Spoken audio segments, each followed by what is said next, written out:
Okay, हरे कृष्ण। अभी I think आवाज clear होगा, ठीक है। तो हिरण्यकशिपु ने अपनी सेना को ये आदेश दिया कि वे सभी लोग पृथ्वी लोक पर जाएं और भगवान विष्णु के जितने भी समर्थक हैं, ब्राह्मणों और गौओं की तुरंत हत्या कर दें। बिल्कुल कोई कस्टडी नहीं, कोई गिरफ्तारी नहीं, तुरंत हत्या, बुलेट ऑन साइट ऑर्डर दे दिया। और उसके बाद अभी वो आगे उसकी सेना ने क्या जो त्राही त्राही मचाई, थोड़ा सा 2-3 श्लोकों में बताया गया है।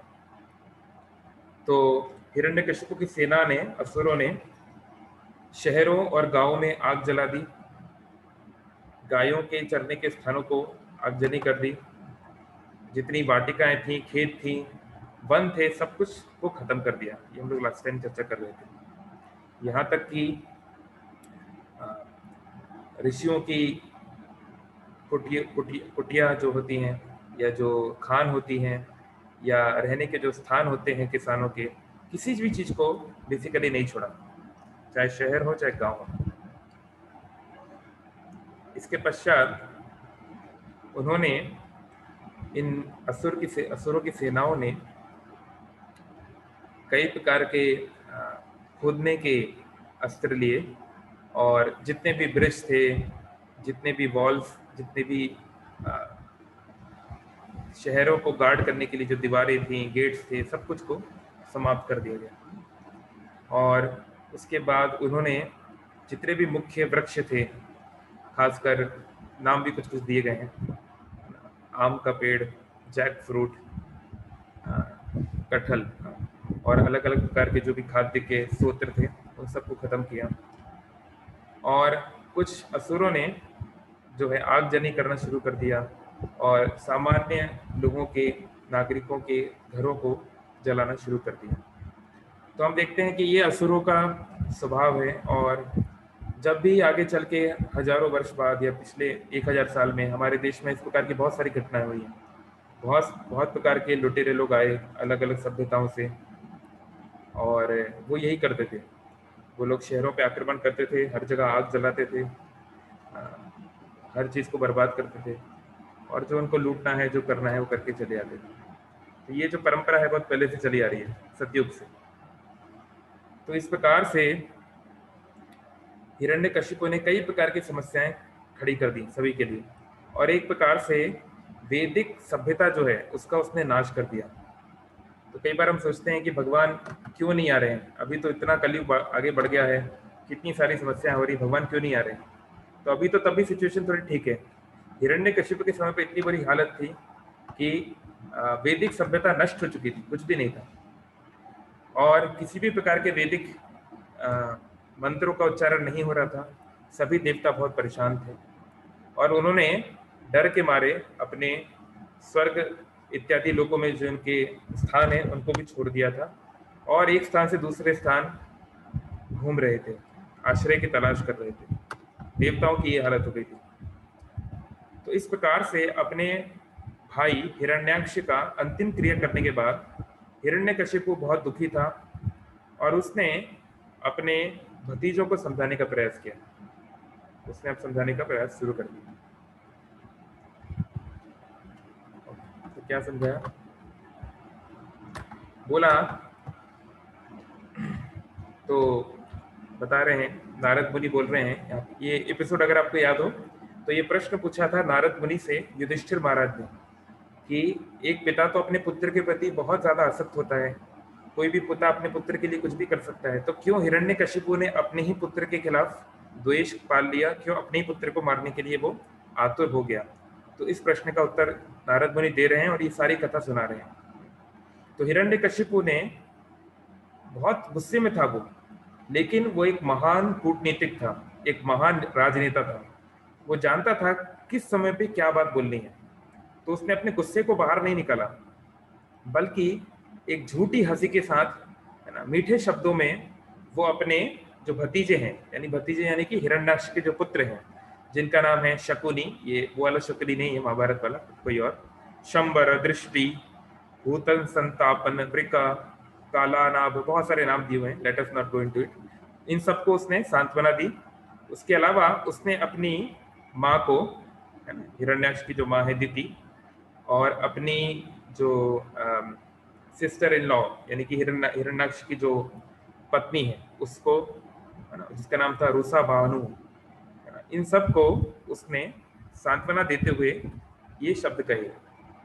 तो हिरण्यकशिपु ने कहा, तो काफी इंटरेस्टिंग बात यह है कि जब हिरण्यकशिपु ने कहा ये शब्द, जब बोलने की बात आ रही है, तो नारद मुनि ने देखिए क्या शब्द प्रयोग किए हैं, श्री हिरण्यकशिपुर उवाच।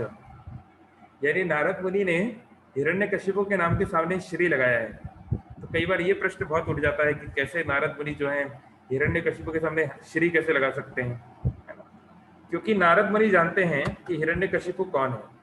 हिरण्यकशिपु जय विजय है ना, वो भगवान के ही पार्षद था एक जन्म पहले, और केवल कुछ समय के लिए उसको पनिशमेंट मिला है।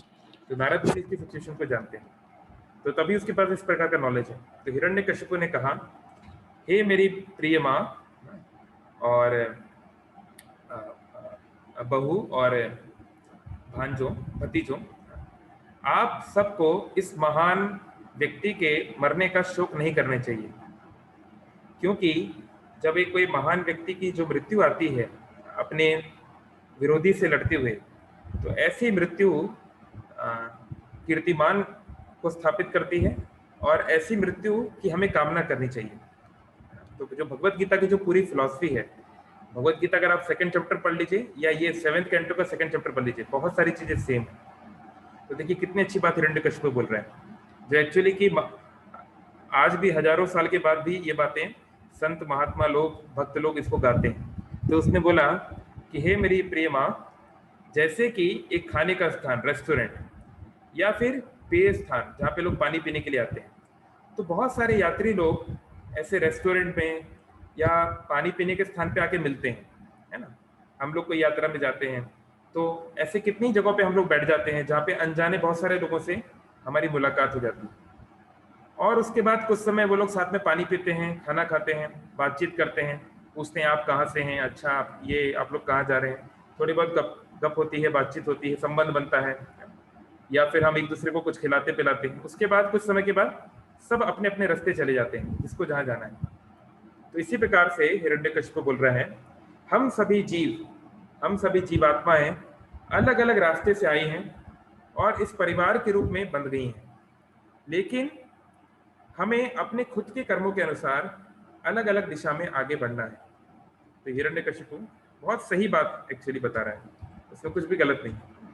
फिर आगे हिरण्यकशिपु ने बताया कि आत्मा का ना कोई मृत्यु है, क्योंकि वह शाश्वत है और उसका कभी नाश नहीं हो सकता। आत्मा अगर भौतिक बंधन से छूट जाए तो वो भौतिक और आध्यात्मिक जगत में कहीं भी जा सकती है। आत्मा पूरी तरीके से चिंत्य होती है, सारा ज्ञान उसके पास होता है, और वह शरीर से पूरी तरीके से अलग होती है, लेकिन अपनी स्वतंत्रता के गलत प्रयोग के कारण वह इस शरीर में बंध जाती है, इसको प्राप्त कर लेती है, और इस कारण से कभी कभी उसे तथाकथित सुख मिलता है और कभी कभी तथाकथित दुख मिलता है।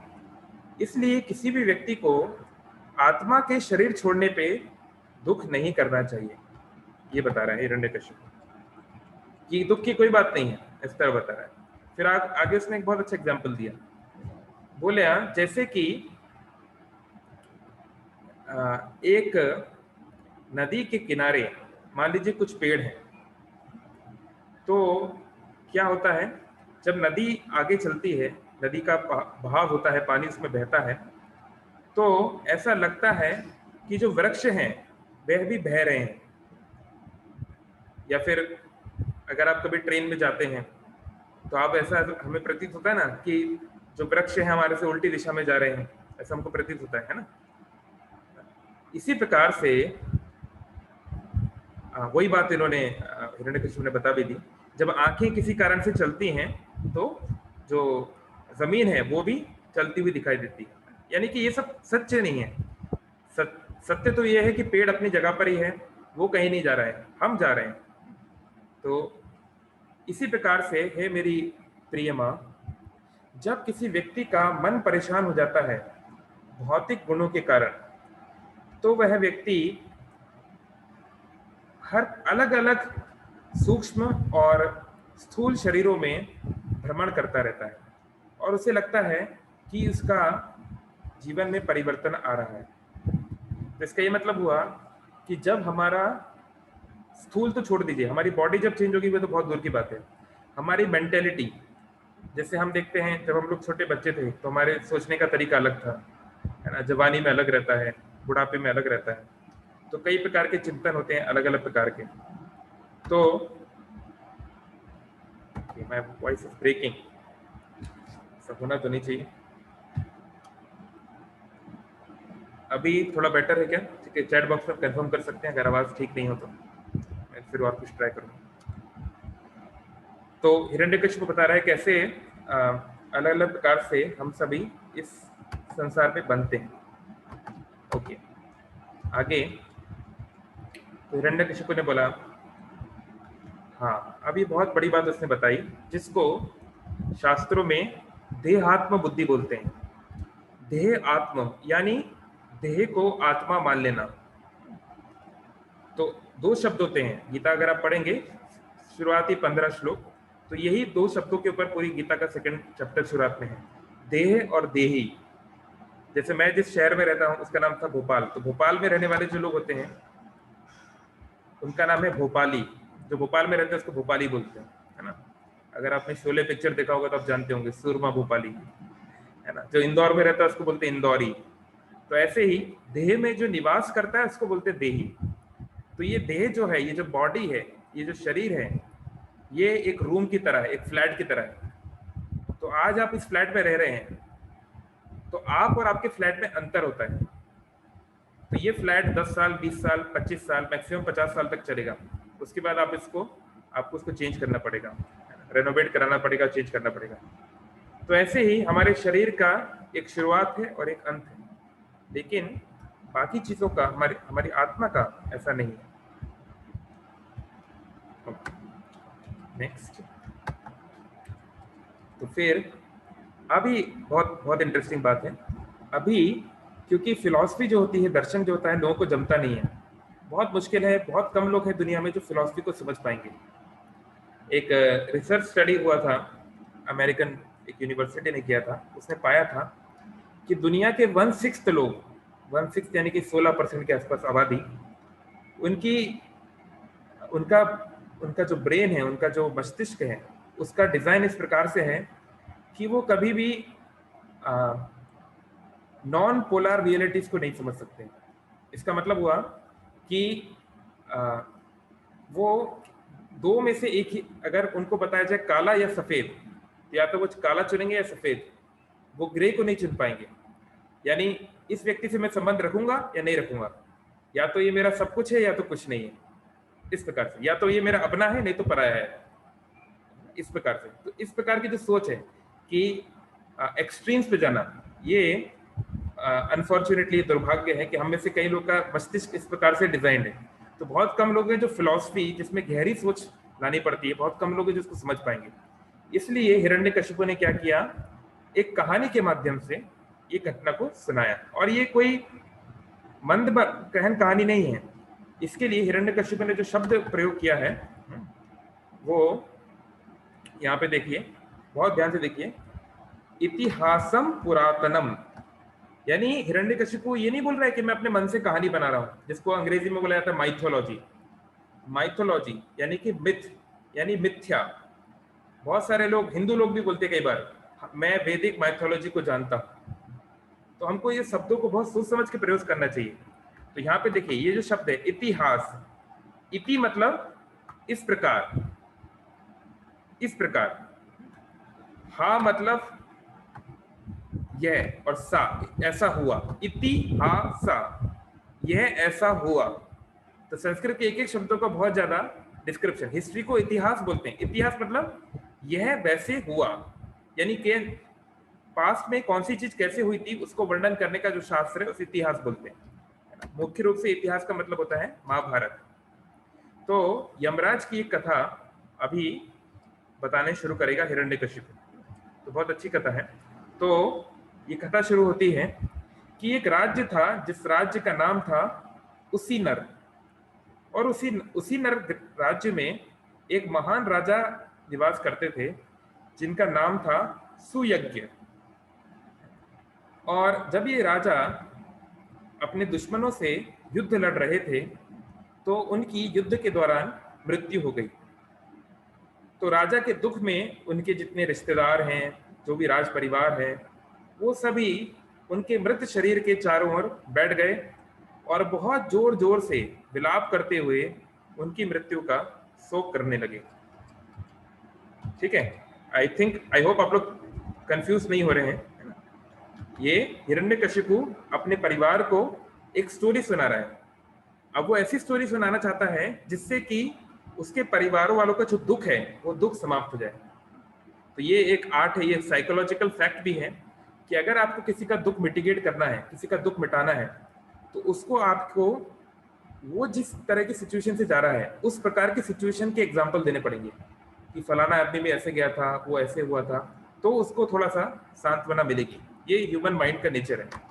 तो एनीवे, तो यहाँ पे जो हमारा राजा था सुयज्ञ, उसकी मृत्यु हो गई। तो उसके बारे में थोड़ा सा बता रहे हैं हिरण्यकशिपु। तो उसने बताया कि वो तो एक महान शासक था, तो यानी कि वो सोने के कपड़े पहनता था, उसका आर्मर था, यानी कि उसके शरीर को रक्षा करने के लिए जो कपड़े थे, उसके हीरे जवाहरात थे, बहुत सारी मालाएं थी, पर ये सब कुछ जो है इधर उधर गिर गया और उसकी आंखों की चमक चली गई। जैसे मृत्यु के बाद जो होता है, शरीर में हम सोचते हैं कि हाँ उस स्त्री या उस पुरुष की आंखें बहुत सुंदर हैं, शरीर बहुत सुंदर है। ये तब तक है जब तक शरीर में आत्मा है। जैसे ही आत्मा गई, सबसे सुंदर व्यक्ति की शरीर का भी हम लोग 1 घंटा 2 घंटे से ज्यादा नहीं रख पाएंगे, शरीर से बहुत बदबू आने लगती है। पूरा शरीर जो है एक बहुत बड़ा कब्रिस्तान की तरह लगने लगता है ना। तो इस प्रकार से उसका शरीर पे ऐसा हो रहा था और उसके सारे शरीर पे खून लगा हुआ था, उसके हृदय पे बाण लगे हुए थे जिसके द्वारा उसके दुश्मनों ने उसको मारा था। और जब वो मरा था, जब उसकी मृत्यु हुई थी, तो वो अब युद्ध में अपनी शक्ति दिखाना चाहता था। इस कारण से वो गुस्से की मुद्रा में था, वो अपने दांतों को दबा रहा था, अपनी ओठों को, अधर को दबा रहा था, इस प्रकार से। तो इस प्रकार से उसके शरीर की हालत बहुत खराब थी। तो जब उसकी रानियों, उसकी पत्नियों ने, जो उसी नरा राज्य की जो रानियां थी, उन्होंने अपने पति को इस प्रकार की दुर्गति में देखा, तो वह जोर जोर से चिल्लाने लगी, जोर जोर से रोने लगी, कहने लगी, हे भगवान, हे प्रभु, मतलब अपने पति को बोलने लगी, हे प्रभु, क्योंकि एक पत्नी के लिए तो पति भी जो है एक देव के समान है। तो बोलने लगी, अब जो कि आपकी मृत्यु हो चुकी है, अब जो कि आपको मार दिया गया है, तो हमारी भी मृत्यु हो गई है। तो ऐसा कह के वो जोर जोर से अपनी छाती को मारने लगी और अपने मृत राजा के चरणों के पास रोने लगी। तो जब ये रानियां इतनी जोर जोर से रो रही थी, है ना, तो उनका जो है पूरा शरीर जो है, पूरी स्थिति बहुत खराब थी, अत्यंत दुखद स्थिति थी। और फिर रानियां बोलने लगी, हे प्रभु, क्योंकि आपको ये जो कठोर विधि है, विधाता है, इसने हमारे से दूर कर दिया है, हम आपको अब नहीं देख सकती। आप जो है हमारे नर, हमारे इस राज्य उसी नरा की देखभाल करते थे और हम सभी बहुत प्रसन्न थे, लेकिन अब हम सब के जीवन में एक महान दुख आ गया है। हे राजन, हे महान वीर, आप एक बहुत ही कृतज्ञ पति थे और आप हमारे सबसे अच्छे मित्र थे। अब आपके बिना हम कैसे जी सकते हैं? आप जहां पर भी हो, कृपया आप हमको भी अपने पीछे चलने की आज्ञा दीजिए और अपनी सेवा में नियुक्त करिए, हम आपके साथ में जाएंगे। तो कई बार ये प्रश्न उठता है कि जैसे ये जो लग रहा है, ये तो एक सती प्रथा जैसा कुछ लग रहा है सुनने में, है ना, कि वो उनके पीछे चली जाएंगी, है ना। तो ये हम समझ सकते हैं क्योंकि वैदिक सभ्यता में पत्नी को और पति को अर्धांगिनी बोलते हैं। अर्धांगिनी यानी कि वो उसके शरीर का आधा भाग है। तो जब किसी पत्नी को पति से बहुत प्रेम है, अब ये तो कलयुग में ये सब हो पाना बड़ा मुश्किल है और इसलिए अलाउ भी नहीं है सती प्रथा कलयुग में, लेकिन जब किसी को स्वतः किसी से इतना प्रेम होता है तो वो उसके बिना नहीं जी पाता। ऐसा कभी कभी होता है इस संसार में भी।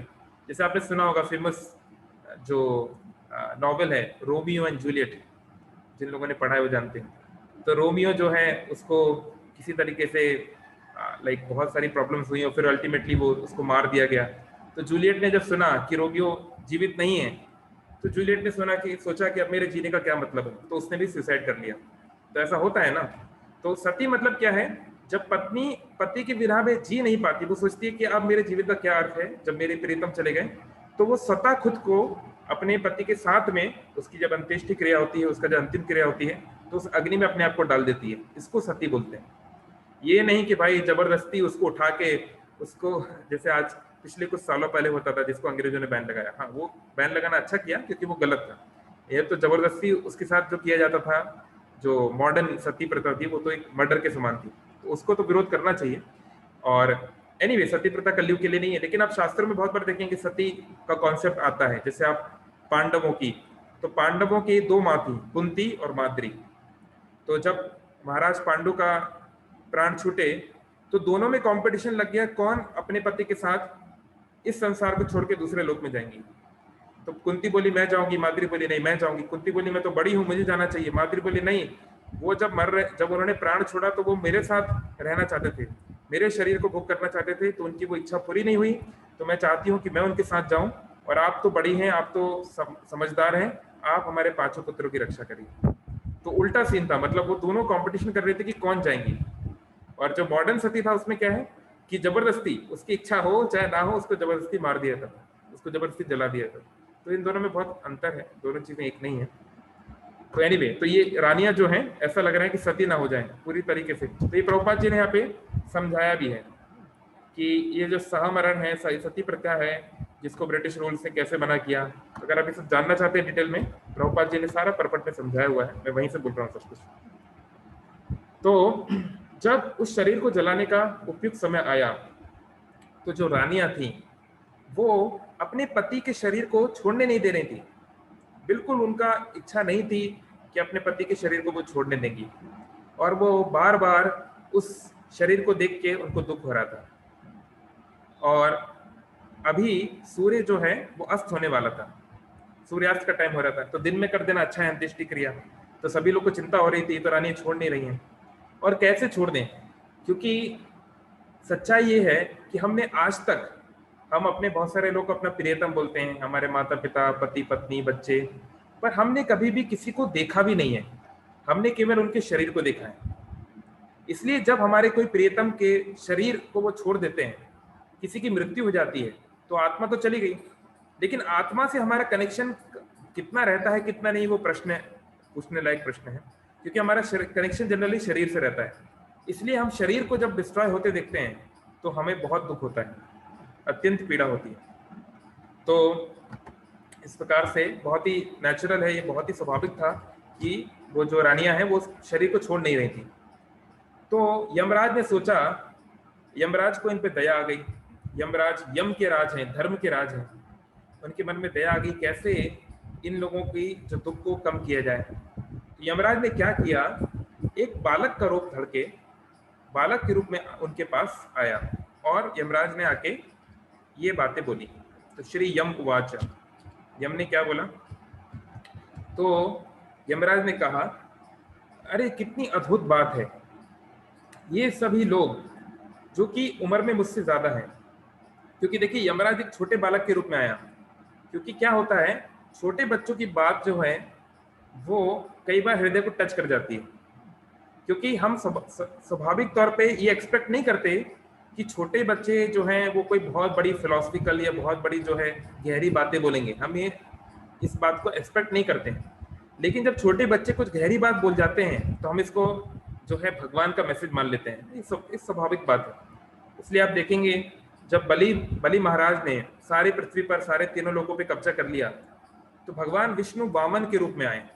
ये वामन क्या है, यानी एक छोटे बच्चे के रूप में आए, एक छोटे ब्राह्मण के रूप में आए, क्योंकि वो ब्राह्मण का रूप इतना अद्भुत था, वो बालक का रूप इतना अद्भुत था कि सब उससे आकर्षित हो गए। यहाँ तक कि जो बलि महाराज की पुत्री थी रत्नमाला, वो उस बालक को देख के उसको इतना अच्छा लगा कि ब्राह्मण ब्राह्मण बालक कितना सुंदर है, ये तो मेरे बच्चे के समान है, काश ये मेरा बच्चा होता। तो उसके मन में इच्छा हो गई कि ये मेरा बच्चा होता तो कितना अच्छा था।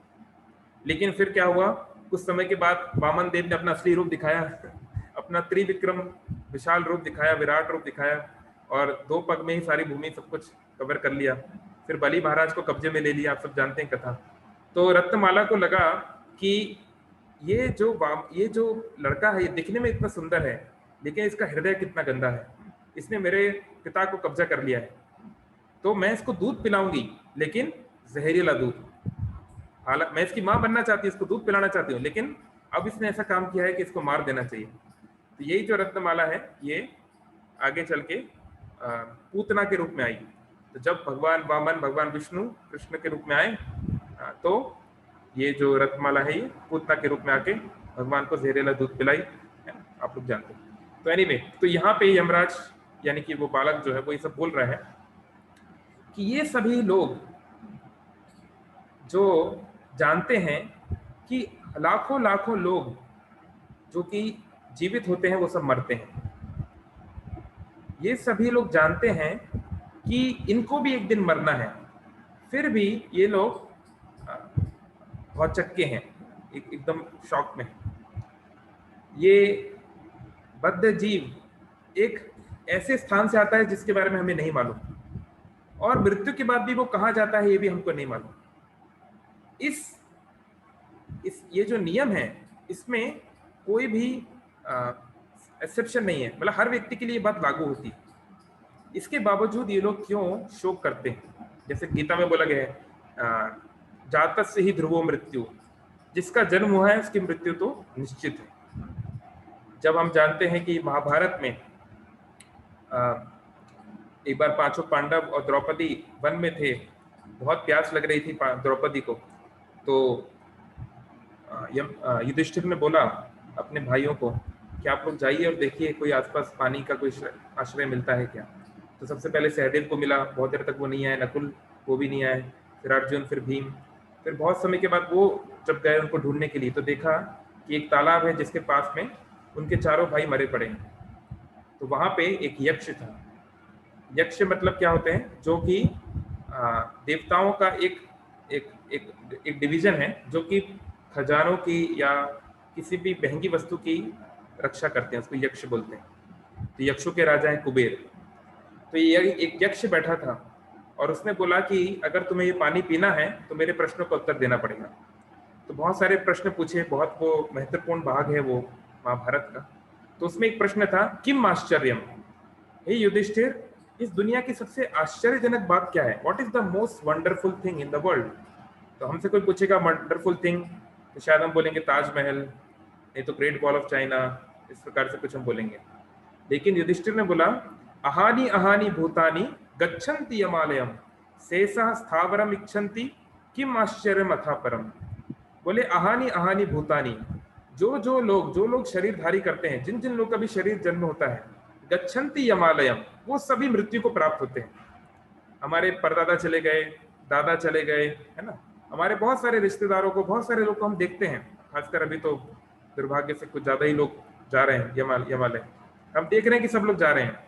लेकिन शेषा स्थावरम इच्छन्ति, जो लोग शेष हैं, जो लोग बच गए हैं, वो सोचते हैं कि मैं यहीं स्थित हो जाऊं।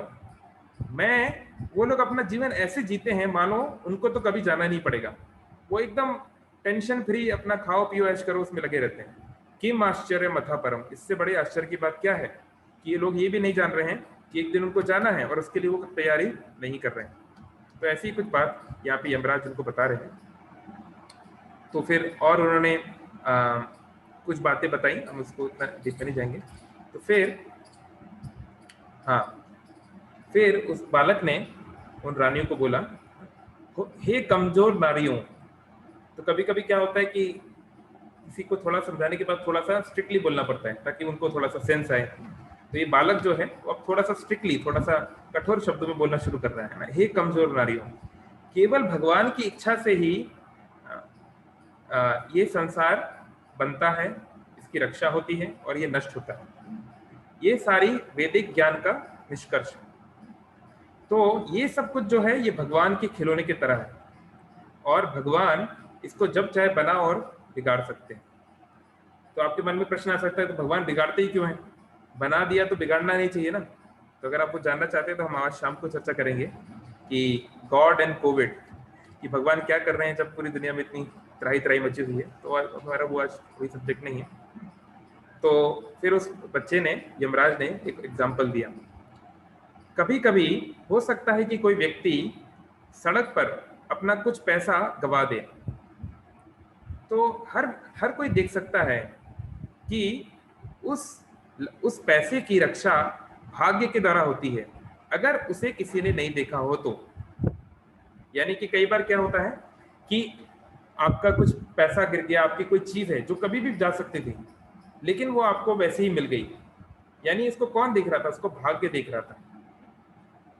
और वहीं दूसरी ओर अगर भगवान रक्षा ना करें तो हो सकता है कि कोई व्यक्ति अपने घर में अपने पैसे को बहुत संभाल के रखता हो, लेकिन उसको तुरंत कोई चुरा ले जाए, उसको वो खत्म कर जाए, है ना। तो यही बात है, राखे कृष्ण मारे कृष्ण राखे के, है ना। अगर भाग्य को, अगर भगवान के बनाए हुए ये जो सिचुएशन है, अगर इसको बिगाड़ना है तो हम उसको बचा नहीं पाएंगे, चाहे हम कितना भी बचाने का प्रयास करें। तो ये सब कुछ उदाहरण दिए उस बालक ने, बहुत अच्छी अच्छी बातें बता रहा है बालक। और फिर वो बताने लगा कि कैसे कैसे हमारे गुण और कर्म के आधार पे हमको अलग अलग शरीर मिलता है, और ये सब शरीर मिलना, ये सब कुछ होना, ये हमारे चेतना के बहुत ऊपर है। ये सब कैसे होता है हम लोग इसको नहीं जान सकते। इसी प्रकार से उसने उदाहरण दिया कि कोई व्यक्ति गृहस्थ जो घर में रहता है, वो हालांकि उसकी पहचान उसके घर से अलग है, लेकिन वो अपने आप को अपने घर से जोड़ के देखने लगता है। ये उसका अज्ञान है। जैसे मान लीजिए आपने एक नई कार खरीदी, 20 लाख रुपए की एक नई कार आप लेकर आए, एक ऑडी कार आप खरीद के लाए। तो अब आपको कार से बहुत प्यार है ना। नई नई चीज होती है तो हमें बहुत प्यार है। आप उसको दिन में 2 बार धोते हैं, उसके ऊपर कपड़ा लगाते हैं, पूरा उसका आप टेक केयर कर रहे हैं, है ना। तो मान लीजिए एक बच्चे ने गलती से, मान लो आप ही का बच्चा है, छोटा बच्चा, और उसने गलती से कुछ पेन से या कुछ से उसको रगड़ दिया, उसके ऊपर कुछ लिख दिया, तो क्या होगा? आपका हृदय फट जाएगा। आपको लगेगा कि मेरी कार को उसने, या मान लीजिए कोई उसके ऊपर कोई अटैक कर दे, तो आपको लगेगा कि उसने मेरे ऊपर अटैक किया है। हालांकि उसने आपके ऊपर अटैक नहीं किया है, उसने आपकी कार के ऊपर अटैक किया है। लेकिन हम अपने आप को कार से इतना पहचान लेते हैं कि ये कार और मैं और कार एक ही बात हम उसको मान लेते हैं, तो हमें इतना दुख होता है। बल्कि सच्चाई क्या है? आपको तो कुछ भी नहीं हुआ, कार अपनी जगह है, आप अपनी जगह हो, लेकिन इसे बोलते हैं आसक्ति। जब हमारी आसक्ति इतनी स्ट्रांग हो जाती है तो हमको दुख होने लगता है। तो यही बात शरीर के लिए है। शरीर अलग है, आत्मा अलग है, लेकिन क्योंकि हम अनंत काल से शरीर के साथ रह रहे हैं तो हमारे शरीर से गहरी आसक्ति है। तो जब शरीर को कुछ होता है तो हम सोचते हैं हमारे साथ ऐसा हो रहा है। तो यही योग का अर्थ है, कैसे आत्मा अपने आप को शरीर से भिन्न करके पहचानने लगे। यही योग की प्रणाली है। तो ये सब बातें बालक ने उस प्रकार से बताई। हाँ, फिर बहुत अच्छे अच्छे एग्जाम्पल्स दिए, आप इसको बाद में पढ़ सकते हैं डिटेल में अगर आप पढ़ना चाहें। बहुत अच्छे एग्जाम्पल है। जैसे दिया कि हर एक लकड़ी के अंदर अग्नि होती है। जैसे मान लीजिए एक सूखी लकड़ी आपके सामने रखी है, तो दिखने में लग रहा है कि वो तो एक केवल लकड़ी है, लेकिन उसके अंदर अग्नि है। तभी तो अग्नि जलाने से वो जल जाता है, फ्लेमेबल सब्सटेंस जिसको हम बोलते हैं, है ना। यानी उसके अंदर थर्मल एनर्जी है, मॉडर्न साइंस की भाषा में बोला जाए, उसके अंदर थर्मल एनर्जी है, पर वो कभी दिखती है कभी नहीं दिखती, है ना। तो ऐसे ही हमें केवल शरीर दिखता है, लेकिन शरीर के अंदर आत्मा है, और वो आत्मा की शक्ति से ये शरीर चल रहा है। वो एनर्जी उस आत्मा की शक्ति से आ रही है। तो ये बात सामान्य मनुष्य नहीं समझ पाता। तो यमराज ने आगे बोला, हे शोक करने वाले मूर्खों, जिस व्यक्ति को तुम सुयज्ञ बोलते हो, जिसके लिए तुम शोक कर रहे हो, वो तो तुम्हारे सामने बैठा है, तुम्हारे सामने लेटा हुआ है, वो तो कहीं नहीं गया है, तो तुम क्यों शोक कर रहे हो? जिससे तुम पहले बात करते थे, जो तुम्हारी बात का उत्तर देता था, वो तुम्हें नहीं मिल रहा है, इस कारण से तुम दुखी हो। लेकिन सच्चाई ये है कि तुमने कभी उसको देखा ही नहीं, तुमने कभी उससे बात नहीं की, तुमने कभी उससे कुछ सुना नहीं, तुम तो केवल उसके शरीर से मिले हो। और केवल क्योंकि तुम शरीर से मिले हो तो तुम्हें दुख करने की कोई बात नहीं, क्योंकि शरीर तो तुम्हारे सामने है। तो यानी इसका क्या मतलब हुआ, थोड़ा सा हम इसको समझेंगे। कोई बोलता है नहीं मैं आत्मा को नहीं मानता, आत्मा जैसी कोई चीज नहीं है। तो प्रश्न है, अगर आप आत्मा को नहीं मानते, आप सोचते हैं कि शरीर ही सब कुछ है, केमिकल्स के मिलने से सब कुछ होता है, तो किसी के मरने पे आप क्यों दुख करते हो? क्योंकि शरीर तो सामने ही रखा हुआ है। आप उसके अंदर कुछ केमिकल डाल दो, जो केमिकल कम हुआ है उसके अंदर डाल दो और दोबारा उस शरीर में जान ले आओ। लेकिन हम जानते हैं कि सच्चाई नहीं है। कोई भी साइंटिस्ट, कोई भी तथाकथित फिलोसफर ये नहीं कर सकता, है ना। तो अगर कोई ये बोले कि भगवान नहीं है, आत्मा नहीं है, धर्म नहीं है, सब कुछ झूठ है, तो अगर ये सब झूठ है तो आप फिर आप क्यों किसी की चीज पे आप दुखी होते हो? क्यों आप मृत्यु पे दुखी होते हो? क्यों आपके शरीर को जब दुख मिलता है तो आप दुखी होते हो? आपको तो दुखी नहीं होना चाहिए, क्योंकि ये तो केवल केमिकल रिएक्शन है। अगर मैं आपको चाटा मारता हूं तो आप क्यों मुझ पर क्रोधित होते हो? क्योंकि मैं तो अगर आत्मा हुई नहीं, अगर मैं केवल एक केमिकल रिएक्शन हूं, तो मेरे अंदर एक केमिकल रिएक्शन हुई, मैंने एक चाटा मार दिया, तो आपको क्या हक है मेरे ऊपर दोबारा कुछ बोलने का? तो ये बात यमराज बोल रहे हैं कि ये जो हम आत्मा है ये समझना कितना आसान है, लेकिन हमारी बुद्धि इतनी खराब है कि हम इस बात को नहीं समझ पा रहे। तो अगर हम समझ गए कि हम आत्मा है, शरीर नहीं, तो किसी की आत्मा जब चली गई है तो उस आत्मा के बारे में विचार करना चाहिए। शरीर को लेकर रोने से क्या होगा? यमराज ये बात बोलते हैं। तो इस प्रकार से और उन्होंने कुछ एग्जाम्पल्स दिए, हम लोग उसको थोड़ा स्किप करेंगे। ऑल राइट,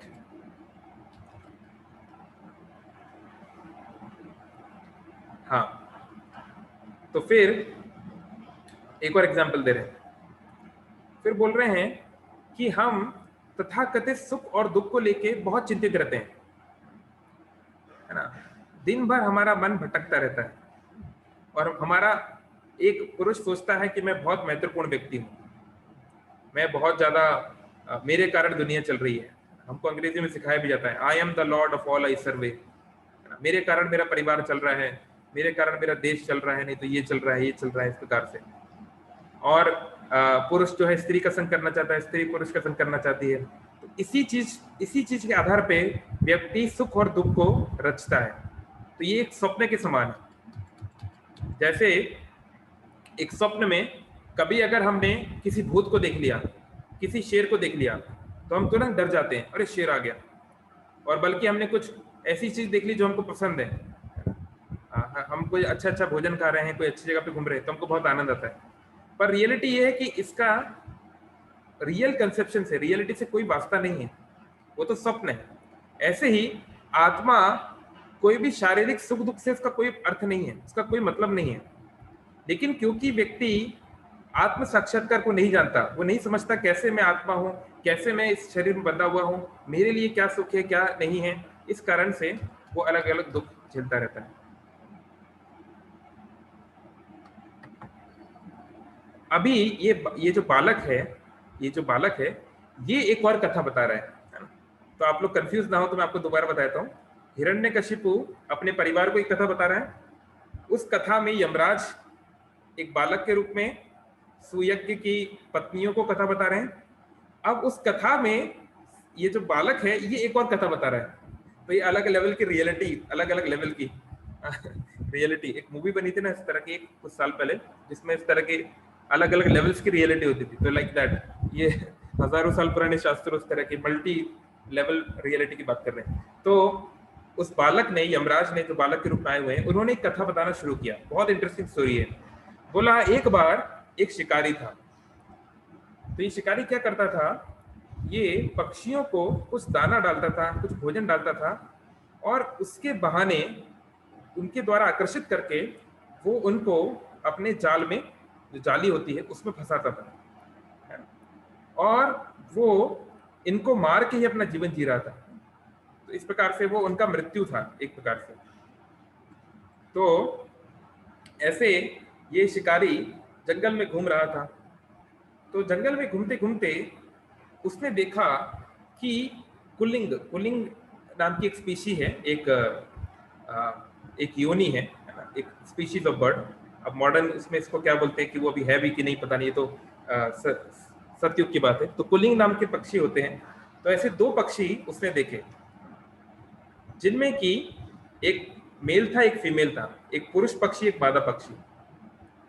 तो इन दोनों में से जो मादा पक्षी है वो शिकारी के जाल में फंस गई। उसने जो डाला होगा, जो उसको पकड़ने के लिए जो भी फूड रखा होगा, जो भी डाला होगा, है ना, वो सब उसको देख के वो आकर्षित हुई मादा पक्षी और उसमें जाके फंस गई।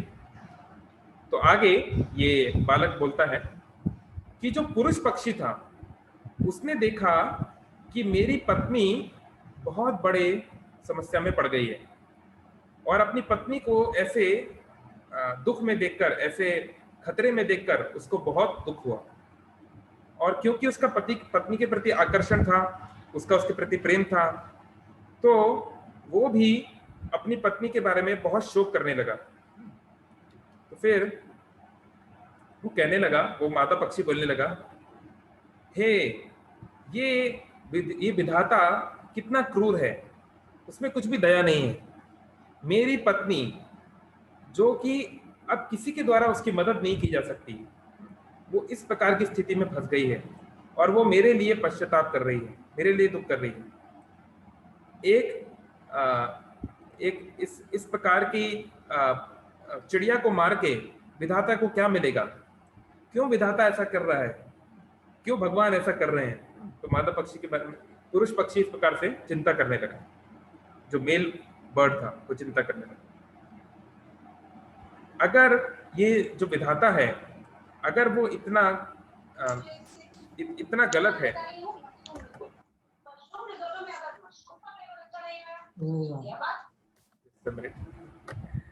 ऑलराइट, हाँ, ये जो विधाता है जिसने मेरी पत्नी को ले लिया है, जो पत्नी कौन है? मेरे आधे शरीर के साथ अर्धांगिनी है, इसने मेरे अर्धांगिनी को अपने पास ले लिया है, तो ये मुझे क्यों नहीं ले लेता? इसने आधे शरीर को क्यों छोड़ दिया है? इससे क्या मिलेगा? तो वो ऐसा बोल रहा है कि मान लीजिए अगर हम किसी को पकड़ते हैं, किसी जानवर को पकड़ते हैं, तो हम पूरा शरीर लेते हैं ना, ऐसे थोड़ी ना कि आधे शरीर को लेते हैं, आधे को छोड़ देते हैं। तो विधाता बोल रहा है, मतलब ये पक्षी ऐसा बोल रहा है, अगर आप मॉडर्न सिनेरियो में, तो कई बार ऐसे किसी की पत्नी या पति चले जाते हैं तो वो सोचता है, अरे मुझे क्यों छोड़ दिया, उसको ले गए, मुझे भी ले जाते, है ना, कुल मिला के। तो यही बात ये जो पुरुष पक्षी है इसी प्रकार से दुख कर रहा है। तो वहीं पे उसके बच्चे थे, अभी बच्चे भी है ना, केवल पति और पत्नी की बात नहीं है। तो वो दुर्भाग्य, जिन बच्चों का दुर्भाग्य बढ़ गया था, वो सारे बच्चे अपनी माँ के गम में, अपनी माँ से दूर होके वहीं जो छत्ता है वहां पे उसका इंतजार कर रहे थे। वो बच्चे बहुत छोटे थे और उनके पंख भी इतने बड़े नहीं हुए थे कि वो खुद से उड़ सकें। तो ये मादा पक्षी, ये जो पुरुष पक्षी है, ये जो हस्बैंड है, ये दुख कर रहा है कि अब मैं उनको कैसे पालूंगा, मेरी पत्नी चली गई, अब मेरे बच्चे इतने छोटे हैं, अब मैं उनको कैसे पालूंगा। तो इस प्रकार से वो दुख कर रहा है। तो अपनी पत्नी के गम में वो जो पुरुष पक्षी है वो बहुत रोने लगा, आंखों से आंसू आने लगे। और समय के साथ, कुछ समय बीतने के बाद, जो शिकारी है वो बहुत दूर से बैठा हुआ था, बहुत दूर पे बैठा हुआ था, केवल वो देख रहा था क्या हो रहा है। और उसने दूर से एक बाण छोड़ा और वो बाण जाके सीधा इस पुरुष पक्षी को लगा और उसकी मृत्यु हो गई।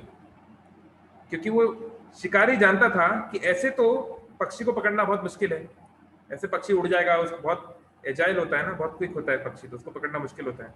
लेकिन अगर हम उसको ऐसे जाल में फंसा देंगे कि वो दुख के मारे जो है स्तब्ध हो जाएगा, उसे कुछ पता नहीं चलेगा क्या करूं क्या ना करूं, तब मैं उसको बाण मारूंगा। तो ऐसा सोच के उस शिकारी ने उसको मार दिया।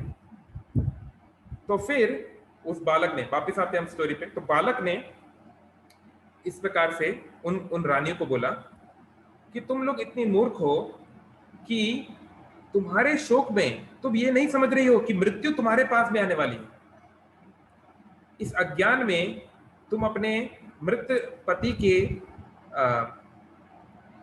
अगर अपने मृत पति के लिए तुम शोक करोगे सैकड़ों साल तक भी, तब भी वो कभी वापस नहीं आएगा, लेकिन तुम्हारा जीवन खत्म हो जाएगा।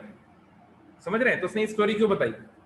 क्योंकि उसने ये बताना चाह रहा है, यमराज ये जो बालक है वही बताना चाह रहा है कि अब जो हुआ, जो मादा पक्षी के साथ जो हुआ, बुरा हुआ, जैसा भी हुआ, अब वो तो हो चुका है, अब उसको बदला नहीं जा सकता। मृत्यु नाम के शिकारी ने उसको पकड़ लिया है। मृत्यु सर्व हर्ष चाहम, भगवान गीता में बोले हैं, मृत्यु, मैं मृत्यु हूं जो कि सब कुछ छीन लेता है, कुछ नहीं छोड़ता। तो मृत्यु ने उसको तो पकड़ ही लिया था, लेकिन पुरुष पक्षी को चाहिए था कि वो वहां से जाए, अपनी जान बचाए, ताकि वो अपने बच्चों को पाल पाए। लेकिन पुरुष पक्षी क्योंकि ज्यादा दुख करने लगा, इस कारण से पत्नी तो गई, वो खुद भी गया। अब बच्चों का क्या होगा बताओ? पहले तो माँ गई, चलो माँ गई, अब तो पिता भी चला गया, अब तो कहीं के भी नहीं रहे। तो यमराज ने ये जो बालक है, इसने ये बात बोली कि रानियों तुम सब दुख कर रही हो, लेकिन तुम सैकड़ों साल तक दुख भी करती रहोगी, तब भी तुम्हारा पति वापस नहीं आएगा। अब वो जा चुका है, अब वो कभी भी वापस नहीं आ सकता। लेकिन अगर तुम अपना जीवन इसी दुख में ही लगा दोगी, तो तुम्हारा जीवन भी समाप्त हो जाएगा। मृत्यु नाम का शिकारी तुम्हारा जीवन लेने भी आ जाएगा। तो अब हिरण्यकशिपु, दोबारा आते हैं मेन स्टोरी पे। तो हिरण्यकशिपु बोलने लगा कि यमराज, जो कि एक छोटे बालक के रूप में आया था, उसने ये सारी कथा जो है सुयज्ञ की रानियों को बताई। और जब ये छोटे बालक ने ऐसी महान गहरी बातें बोली, तो सभी लोग अचंभित हो गए और तुरंत उनको ये बात समझ में आ गई कि ये संसार में सब कुछ टेम्पररी है, सब कुछ क्षणिक है, इसमें कुछ भी नित्य नहीं रहने वाला है। तो बालक की ये बात समझ के बताने के बाद वो जो बालक है वहां से चला गया, उनकी दृष्टि से ओझल हो गया। और राजा सुयज्ञ के जितने भी रिश्तेदार थे, वो सभी ने अपना होश संभाला और जो भी अंतिम क्रिया होती है, अंत्येष्टि क्रिया, वो सब करना शुरू किया। तो यहाँ पे हिरण्यकशिपु ये सब कहानी के माध्यम से ये बताना चाह रहा है कि अपने रिश्तेदारों को कि देखिए, हिरण्याक्ष का जो वध हो गया, अब हिरण्याक्ष के लिए रोने से कुछ नहीं हो सकता। तो आप लोग उस दुख को छोड़ दीजिए, अब हमें आगे क्या करना है उसके बारे में चिंतन करिए। तो बहुत अच्छा उसने एक लेक्चर दिया, और इतना इफेक्टिव लेक्चर दिया कि जो दिति है, हिरण्याक्ष की जो माँ है, या हिरण्याक्ष की जो पत्नी है ऋषभानु, वो सभी अपने पति, अपने पुत्र की मृत्यु की बात को कुछ समय के लिए मन से निकाल पाए, और जो सच्चाई है, आत्मा और जीव का जो संबंध है, उसको वो समझ पाए। लेकिन हिरण्यकशिपु ने ये सब जो किया, ये एक महान कूटनीतिक, पॉलिटिशियन या ओरेटर का काम था, लेकिन हृदय से उसको वो चीज नहीं लगी। मतलब क्या हुआ? हिरण्यकशिपु ने इतना सब कुछ समझाया, कैसे जो होता है भगवान की इच्छा से होता है, जो होता है विधाता की इच्छा से होता है, तो आप लोग दुखी मत होइए, ये वो। लेकिन जैसे ही वो लोग चले गए, हिरण्यकशिपु दोबारा अपने प्लान में लग गया।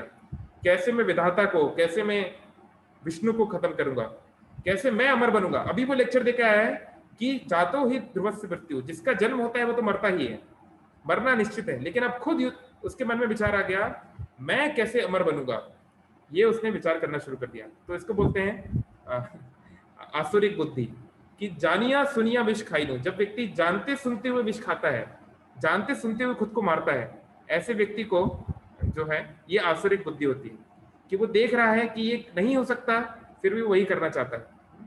तो ऐसे हम देखते हैं संसार में भी बहुत सारे लोग हैं जिन्होंने बहुत बड़े स्तर पे दुनिया को प्रभावित किया, लेकिन खुद के जीवन में उनका आचरण या उनके खुद के जीवन में उस दर्शन को, उस फिलॉसफी को जब उतारने की बात आती है, तो कई बार उसका ठीक उलट करते हैं।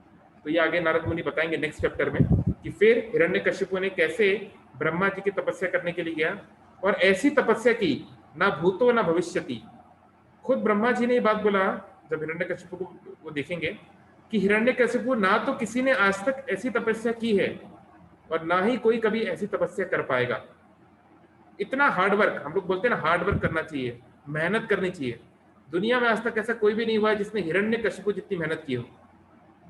36,000 साल तक, 36,000 साल तक एक पैर के एक अंगूठे पे खड़े रहना, दोनों हाथों को ऊपर करना, कुछ नहीं खाना, कुछ नहीं पीना, और ओम ब्रह्मणे नमः, ब्रह्मा जी को या जिसको जो अपना इष्ट है, जिसको जिससे बने कुछ चाहिए, केवल उसको प्रसन्न करने का प्रयास करना 36,000 साल तक। ऐसा कभी नहीं हुआ, ये रिकॉर्ड है जिसको कोई तोड़ नहीं पाया, है ना। लेकिन इतनी परिश्रम करने का भी क्या लाभ हुआ, वो हम आगे चल के देखेंगे। हिरण्यकशिपु केवल 5 साल तक राज्य कर पाया, और 5 साल के अंदर उसकी सरकार चली गई, और उसके बाद उसको वहां जाना पड़ा जहां से कोई लौट के नहीं आता। ठीक है, हरे कृष्णा। किसी का कोई प्रश्न है, कोई कमेंट है तो अपना हाथ रेस कर सकते हैं, मैं अनम्यूट कर दूंगा, या चैट बॉक्स में लिख सकते हैं। कोई अगर कुछ बोलना चाहते हो तो, या मैं अनम्यूट कर देता हूँ, आप अपने आप को अनम्यूट भी कर सकते हो अगर कोई कुछ बोलना चाहते हो। हरे कृष्णा गुरुदेव। हरे कृष्णा शिवांश, बोलिए। गुरुदेव, मेरा आपसे ये प्रश्न है कि भगवान अगर एक है तो उन्होंने इतने सारे धर्म क्यों बनाए हैं? मतलब भगवान चाहते तो एक धर्म रखते, सनातन धर्म, और सारा काम हो जाता, लेकिन इतने सारे डिफरेंट क्यों करा? बहुत अच्छा प्रश्न है आपका। आप ये बताइए, आप कौन सी क्लास में पढ़ाई करते हैं शिवांश? सर मैं अभी कॉलेज में हूँ, फर्स्ट ईयर में। ठीक है, कॉलेज में आप फर्स्ट ईयर में। आपके कॉलेज में इतने सारे ईयर क्यों हैं? First year, second year, third year, fourth year क्यों है? स्कूल में 12 सेक्शन क्यों है? First standard, second standard, 12th standard, ऐसा क्यों है? एक ही स्टैंडर्ड होना चाहिए, सब लोग को एक ही स्टैंडर्ड में पढ़ाई करना चाहिए। इतना सारा अलग अलग बनाने की क्या जरूरत है? नहीं सर, उनके नॉलेज के हिसाब से है वो। Yes, same thing. धर्मंतु साक्षात भगवत प्रणीतम। धर्म जो है साक्षात भगवान के निर्देश हैं, पर निर्देश उनको दिए जाते हैं जो उस निर्देश को पालन करने की स्थिति में हो। तो क्योंकि हर व्यक्ति एक स्तर पे नहीं है, इसलिए अलग अलग स्तर के लोगों के लिए अलग अलग समय में, काल में, देश में, है ना, स्थितियों के अनुसार भगवान को स्वयं आना पड़ा, अपने दूतों को भेजना पड़ा, अपने प्रोफेट्स को, है ना, अपने सन्स को, है ना, और जो जो रिक्वायरमेंट थी उसके अनुसार बोलना पड़ा। तो ये जरूरत है, ये महत्वपूर्ण है। इवन वैदिक सनातन धर्म में ही कितनी कितनी शाखाएं हैं, इसकी कोई ये नहीं। अभी दुनिया में 13,500 रिलीजन है, 13,500 धर्म है, और हिंदुइज्म में ही हजारों ब्रांच हैं, हजारों प्रकार की शाखाएं हैं सनातन धर्म में, हिंदुइज्म में। तो ये होना स्वाभाविक है, क्योंकि लोग अलग अलग प्रकार के हैं, है ना। 4 लाख प्रकार के मनुष्य होते हैं, पद्म पुराण बोलता है 4 लाख प्रकार के लोगों की सोच होती है। तो इसलिए अलग अलग सोच, अलग अलग स्तर के लोग की अलग अलग धर्म है। तो ये तो अपने आप में काफी बड़ा आंसर हो जाएगा, पर शॉर्ट में अलग अलग लोगों की स्थिति के अनुसार भगवान ने अलग अलग जो पथ बनाए हैं, लेकिन वो सब एक ही स्तर के नहीं है। जैसे जो व्यक्ति फर्स्ट स्टैंडर्ड में पढ़ता है और जो 12th में पढ़ता है, वो एक बात नहीं है। जो 12th में पढ़ता है उसका जो रियलाइजेशन है, उसकी जो अनुभूति है, वो बहुत ज्यादा है फर्स्ट के कंपेरिजन में। इसलिए ब्रह्मेति परमात्मेति भगवान इति शब्द थे। जो पूर्ण पुरुषोत्तम भगवान को जानता है, उनसे उनकी सेवा कर रहा है। और जो ये सोचता है कि भगवान तो निराकार है, या सारे भगवान है, या 33 करोड़ भगवान है, या मैं ही भगवान हूँ, या कोई भगवान नहीं है, वो सब में बहुत अंतर है, वो एक ही स्टैंडर्ड नहीं है। लेकिन कोई भी अगर कोई प्रकार का स्पिरिचुअल पाथ फॉलो कर रहा है, किसी भी धर्म में अगर कोई स्पिरिचुअल पाथ फॉलो कर रहा है, तो उसका धीरे धीरे प्रोग्रेस होगा। वो फर्स्ट क्लास, सेकंड क्लास में आएगा, धीरे धीरे आगे बढ़ेगा। तो वही बात है ना। धर्म का अर्थ है how to know God and how to love God. तो अगर कोई इस पद पे चल रहा है तो अच्छी बात है, लेकिन हाँ, हर कोई एक ही स्तर पे नहीं है, ये हमें समझना पड़ेगा। ओके, त्रिनाथ को आप कुछ बोलना चाहते हैं? धन्यवाद गुरुदेव। हरे कृष्ण। ये त्रिनाथ प्रभु, अपने आप को अनम्यूट कर सकते हैं। हाँ जी, हरे कृष्णा प्रभु जी। यस यस, हरे। मैं बोल रहा था, ये जो सारा रिलीजन स्प्रेड हुआ है, तो इस ड्यू टू इंसान का सोच से बनी है या भगवान का मर्जी से बनी? Okay, alright, I got your question. तो आंसर है दोनों। कुछ कुछ तो धार्मिक पद्धतियां हैं, वो तो भगवान ने स्वयं बनाई हैं, ये जो बोनाफाइड है, और कुछ जो है लोगों ने खुद बनाई है अपने मन से। जैसे कि कुछ लोग जो हैं वो सचिन तेंदुलकर की वर्शिप करते हैं, कोई अमिताभ बच्चन की वर्शिप करता है, तो कोई जो है जानवरों की वर्शिप करता है। ऐसे बहुत प्रकार के मंदिर हैं, अलग अलग प्रकार के, है ना। इजिप्ट में ऐसे मंदिर है जहाँ पे सांपों की पूजा होती है, नहीं तो कुत्तों की पूजा होती है, बहुत प्रकार के। तो बहुत सारी चीजें तो मन गढ़ंत है, ये नहीं कि हर एक धार्मिक पद्धति जो है वो बोनाफाइड है। तो शीला प्रभुपाद से एक बार पूछा गया, how to recognize bona fide religion, कैसे हम पता करें कि कोई जो पद्धति है वो प्रमाणिक है कि नहीं, कैसे पता चलेगा? तो प्रभुपाद ने बहुत सरल उत्तर दिया, if they are teaching how to know God and how to love God then that is bona fide. अगर वो ये सिखा रहे हैं कैसे भगवान को जान सकते हैं और कैसे प्रेम कर सकते हैं, तो अगर वो सिखा रहे हैं तो वो रिजल्ट भी आना चाहिए। जैसे मान लीजिए कोई बच्चा मैथमेटिक्स सीखने जाता है, किसी कोचिंग में मैथ्स पढ़ने जाता है, यानी कि कुछ समय के बाद उसकी मैथमेटिक्स की नॉलेज बढ़नी चाहिए, उसके मैथमेटिक्स के इक्वेशंस, उन प्रॉब्लम्स को सॉल्व करने की एबिलिटी बढ़नी चाहिए। तो ऐसे ही कोई अगर इस योग के पथ पे है, नहीं तो धर्म के पथ पे है किसी भी प्रकार के, तो डेफिनेटली उसकी प्रकृति के बारे में, भगवान के बारे में, अन्य जीवों के बारे में, उनसे कैसे प्रेम संबंध बनाना है, कैसे उनकी सेवा करना है, ये उसका कंसेप्शन, उसकी जो मानसिकता है वो उन्नत होनी चाहिए। अगर वो हो रही है तो वो ठीक है, एक सही रास्ते पे है। अगर नहीं हो रही तो शायद मनगढ़ंत रास्ता है जो कहीं नहीं जाता। ओके, ठीक है, तो बहुत धन्यवाद आप सभी लोगों का। आप अगर आना चाहें तो शाम को भी हम लोग मिलेंगे। शील प्रभुपाद की जय, नृसिंहदेव भगवान की जय, भक्त शिरोमणि प्रहलाद महाराज, शील प्रभुपाद, थैंक यू।